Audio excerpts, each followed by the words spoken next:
Good afternoon to all the respected teachers, students, and my dear colleagues. Today, the Department of Pediatric with Preventive Dentistry will be conducting the 45th Dental Combined Round.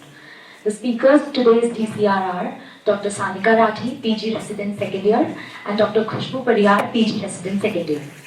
This session is moderated by Dr. Nivedita Saxena under the guidance of our respected Head of Department, Dr. Anant Gopal Nigam sir. The topic of today's presentation is Managing Mind Before Molars, Behavioral Approaches in Pediatric Dentistry. So now I would like to hand over the stage to Dr. Sanika to commence the session. Good afternoon everyone. Today the topic of our DCR is Managing Minds Before Molars, Behavioral Approaches in Pediatric Dentistry. So, behavioral management forms the cornerstone of pediatric dental practice. According to McDonald's and Avery, pediatric dentistry is unique in its dual responsibility of treating both the child and the behavior. According to Wright, in 1975, behavior management means by which the dental health team effectively and efficiently performs the dental treatment for a child and at the same time instills a positive dental attitude. Before we talk about teeth, let us talk about the person attached to them. In dentistry, especially pediatric dentistry, the biggest challenge is often not the caries, not the pulp, and definitely not the rubber dam. It is the child sitting in a chair. Every child who walks into a dental clinic brings more than just a dental problem. They bring fear, anxiety, past experiences, and imagination that works over time. And unless we address this, no amount of clinical skill can give us a successful outcome. This is where behavior modification becomes not just a technique, but the foundation of pediatric dental practice. It helps us transform an anxious, uncooperative child into a confident patient, without force, without fear, and with trust. Today, we'll be discussing the behavior modification, its principles, and most importantly, why it plays a crucial role in achieving safe, effective, and a child-friendly dental care. Because in pediatric dentistry, a well-managed behavior is often the first successful treatment. Before we move on to cases, I would like to give a brief about behavior scales. So, behavior rating scales are standardized tools used in pediatric dentistry to objectively assess a child's behavior during dental visit. They help in predicting cooperation, selecting the behavior management which will be applying to the patient, and documenting the behavior for clinical purposes. Various behavior scales are available such as Frankel's behavior scale, Wright's classification, Benham's picture test, facial image scale, but the most acceptable and the easiest to understand is the Frankel behavior rating scale, which was given by Frankel in 1962. It is a simple 4-point observational scale based on child's attitude and cooperation in the dental operatory. He has divided the behavior into 4 main criteria, that is definitely negative, positive, and definitely positive. Definitely negative involves a child where he is in refusal, intense crying, fear, and tantrums. Negative is a behavior where child shows reluctance, anxious, uncooperative behavior. Positive is the one where child accepts the treatment, is cautious but will manage the treatment at the same time. Definitely positive is where the child looks forward to the treatment, is confident and builds an excellent rapport with the dentist. Moving on to cases, the first case is a child named Vidit, aged 7 years male, came with a chief complaint of pain in lower right back region of the jaw since one day, specifically while eating. The pain relieved on its own. In past medical histories, delayed milestones were not relevant. The systemic conditions, medications, trauma histories, and allergies were not reported and not relevant by patient. In past dental history, interventions related to the primary tooth were not seen. No extraction history was done with the patient. Orthodontic interventions were not relevant. On examination, proximal caries were seen in respect to 6-5, 7-4, 7-5 and 8-4. Occlusal caries were present in respect to 8-5. Investigations which we ordered was orthopangiogram, that is OPG for the patient. Following is the OPG attached for the same. The OPG confirmed proximal caries in respect to 6-5, in respect to 7-4-7-5, proximal caries in respect to 8-4, and deep occlusal caries in respect to 8-5 were seen. The treatment plan which was finalized was pulpotomy in respect to 8-5, pulpectomy in respect to 6-5 and 7-5, restorations in respect to 7-4 and 8-4. The patient's behavior according to Frankel rating scale was negative. On arrival, the child appeared anxious and hesitant to accept the treatment. His behavior was immature and timid. The following video highlights how we manage the child in the dental setup. So when patient appeared, he was scared, apprehensive and tensed. He was not ready to accept the treatment easily. We did distraction activities like fish watching, also known as fish therapy. We gave child a sufficient playtime in the play area. The next modification which we did was modeling. The use of the gold standard method, that is tell, show, do, was done in the patient, wherein we explained every procedure, every step, the instrument to be used to the patient in very detail, where he understood it properly and agreed to do the treatment in further. During the treatment, the child was completely calm. As we can see, the patient is cooperative during the procedure and is ready to do the treatment willingly. At the end, we gave child a reward system and we had a happy child at the end of the procedure. Following are the images where we have shown the treatment has been done with respect to 8-5, that is pulpotomy has been completed. Restorations have also been carried out for this child. Further pulpectomies are ongoing. The second case is a child named Riyansh, aged 3 years, male, came with a chief complaint of pain in lower right back region of the jaw since 1 month. In past medical histories, delayed milestones were not relevant. Systemic conditions, medications, trauma history and allergy were not reported by patient. In past dental history, interventions related to the primary tooth were not relevant. No extractions or orthodontic interventions were carried out in the patient. On examination, proximal caries were seen in respect to 5-1, 5-2, 6-1. Occlusal caries were seen in respect to 8-4. Investigations, on clinical examinations, the caries were not deep, hence no investigations were advised. Also, the patient was not very cooperative to carry out the RVG or IOPF. So, the treatment plan which we finalized was restoration in respect to 5-1, 5-2, 6-1 and 8-4. The patient's behavior according to the Frankel rating scale was negative. The child presented to the department feeling apprehensive, hesitant to accept the treatment. He demonstrated immature and timid behavior with limited cooperation initially. The following video highlights how we manage the behavior of the child to gain the child's cooperation and successfully proceed with the treatment.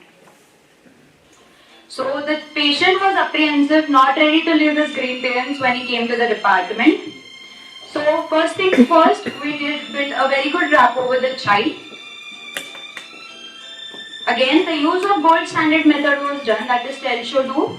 Initially, child was not able to understand what we were trying to speak, but as we proceeded, he was willingly accepting and was okay with doing the treatment. Again, we explained all the procedures, the instruments to be used, how the procedure is going to take place for him. So, the newer generation calls for a newer method, hence the use of distraction technique was done, wherein we played the video of the child's choice. As we can see, the child is completely calm, composed, cooperative, immersed in the treatment while watching the video. The magic of distraction was seen, that is engaged child, quicker treatment and hassle-free experience for the child. At the end, we had a happy kid, happy parents and a happy doctor. Following are the post-treatment pictures where we have done restoration with respect to 5-1, 5-2, 6-1 and 8-4. For further part, I would like to call Dr. Khushbu to continue. Good afternoon, everyone. To start with the discussion part, firstly, to understand the need for behavior modification is important, that a dentist should primarily understand the need for the treatment and behavior modification. And therefore, it is crucial to establish a rapport and gain the trust of the child. Various childhood experiences play an important role in shaping the further behavior of the child in adulthood. According to Wright, as we have already seen, it means that dental health is a team effort which is to be carried out effectively and efficiently and performed. The treatment should be performed at the same time, instilling a positive dental attitude. Appropriate behavior guidance techniques play a crucial role in shaping a child's long-term perception of dental care, thereby influencing future oral health behaviors and utilizing dental services. Dental attitudes are passed from generation to another. If a fearful child is going to convert into a fearful parent, and then the cycle will continue. The objectives of behavior management are establishing effective communication with the child and parent, gaining children and parents' trust, confidence, and acceptance of dental treatment, teaching the child and parent the positive aspects of preventive dental care, to provide a relaxing and comfortable environment for the dental team to work in while treating the child. The fundamentals of behavior management are: first, initial contact with the child should have a positive approach. Secondly, the team should have displaying an interest in the child, friendly and caring behavior towards the child. Organization of the appointment should have effective planning without any delay or indecisiveness. Truthfulness should be kept throughout the visit. Tolerance should be displayed by the dentist, and flexibility towards the treatment plan should be observed. According to AAPD in 2026, pain has a direct influence on behavior and can be assessed and managed throughout the treatment.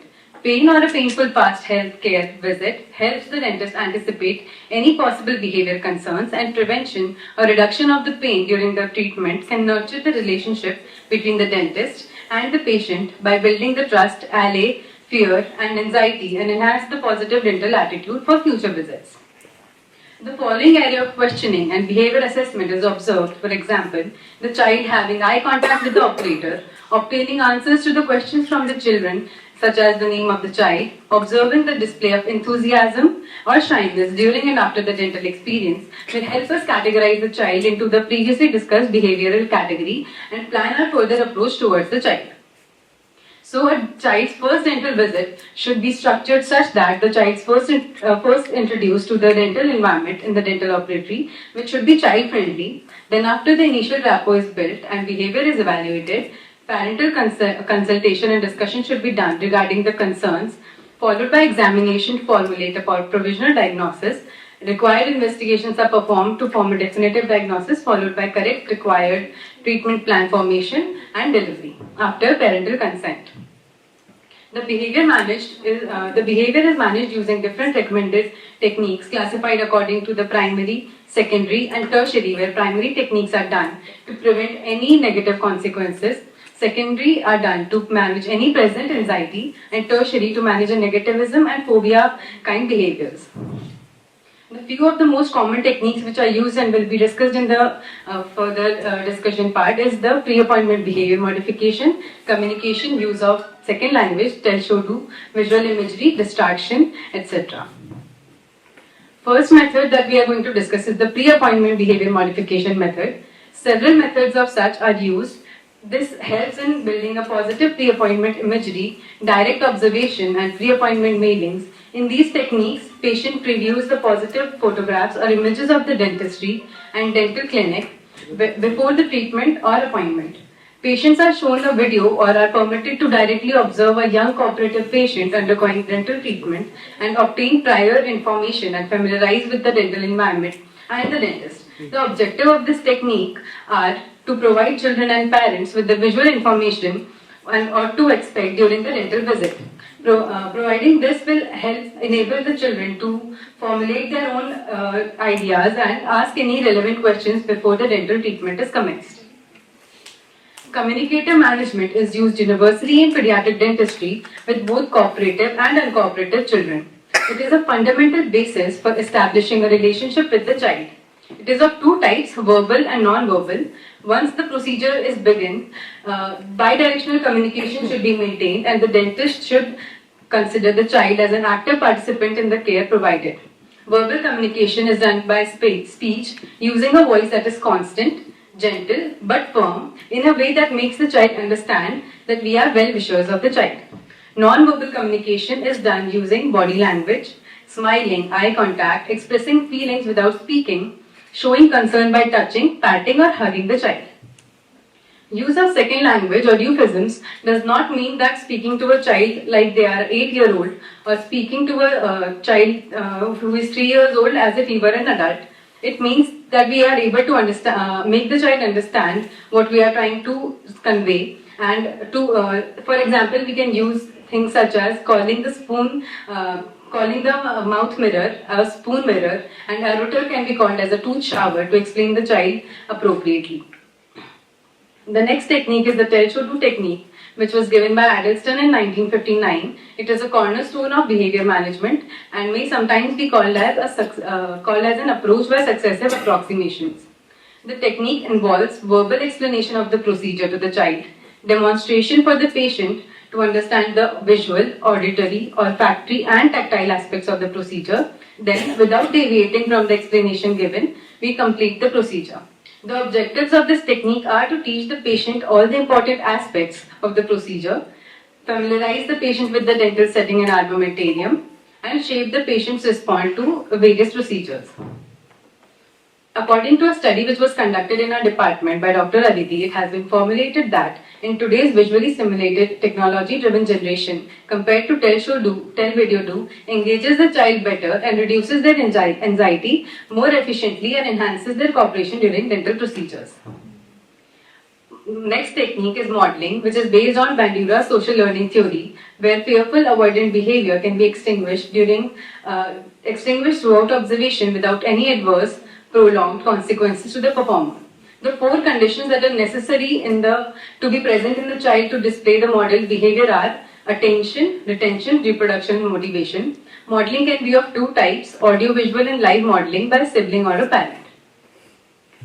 Desensitization is the gradual behavior modification technique, which is aimed at reducing the dental fear and anxiety by systematically exposing the child to anxiety-provoking stimuli in controlled, non-threatening manner, progressing from least to most fearful inducing situations.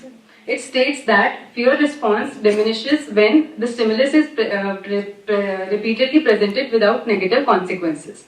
To perform this identification of anxiety-producing procedures is done initially, followed by arranging them in a fear hierarchy, and gradual exposure is done of various stages in multiple visits. Progressing from one step to the other is done only and only after the child has completely adapted to each step. Visual imagery, it is a cognitive behavior modification technique where the child is encouraged to mentally visualize pleasant, relaxing or enjoyable scenes to reduce their anxiety and divert their attention away from dental procedures. Its use involves guiding the imagination, which is induced by the dentist or self-initiated by the child. Visualization of favorite places, activities or cartoon characters can be done. It can be used during stressful procedures such as local anesthesia administration. Contingency management is based on B.F. Skinner's operant conditioning theory, where we use positive reinforcement or negative reinforcement. In positive reinforcement, presentation of reward or praise after the desired behavior is displayed, and negative reinforcement is done by withdrawing the unpleasant stimuli to the child after the desired behavior is displayed by the child. Next is parental presence or absence. Its objectives are to gain the patient's attention and compliance, to avert avoidance behavior, to establish authority on the child. The advantage of this technique is that we are able to form a direct communication effectively between the child and the dentist. It is best seen in young patients. Retraining is the next technique, which is aimed at eliminating undesirable behavior and reinforcing acceptable behavior by repeated guidance, practice and positive reinforcement. The child is gradually taught to replace negative or uncooperative response with appropriate behaviors. It is done by first identifying the inappropriate behaviors in the child, that is crying, refusal and movement. The clear communication of expected behavior is first done verbally, followed by immediate reinforcement by verbal appraise rewards or stickers when the child is compliant. Repetition of this across multiple visits establishes a consistent behavior in the child. The rest of the discussion part will be carried out by Sarnika. Distraction. Next technique, the distraction may be achieved by imagination, clinic design and audio. So basically distraction is diverting the patient's attention from what may be perceived as an unpleasant procedure. The objectives of this technique are decrease the perception of unpleasantness and prevent negative behavior. There can be two types of distraction, active distraction and a passive distraction. Active distraction promotes child participation, which involves several sensory components such as interactive toys, controlled breathing and relaxation, guided imagery and virtual reality. For passive distraction, it is a distraction through child's observation of an activity or stimulus rather than active participation of the patient itself. It involves two techniques, basically audio, listening to music, and audio and visual, like watching television or videos on YouTube or something like that. Following are the original research papers which have been published by our department, and the studies have been carried out in our department itself.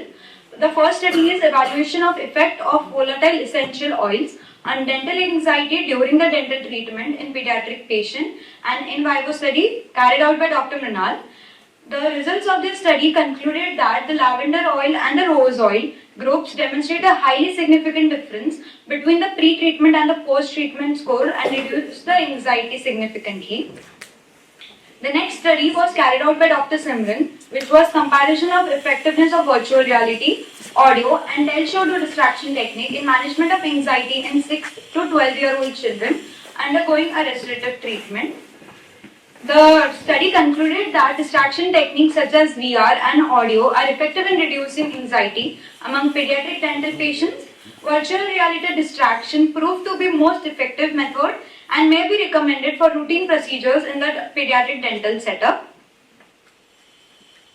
The next study was carried out by Dr. Surbi, third-year resident, which was swimming away from anxiety, the efficacy of fish-based distraction technique in pediatric dentistry. In this, fish therapy had been used as a behavior modification technique. The study concluded that there was a significant difference in the heart rate when the therapy was applied for the children. The next technique is hypnosis.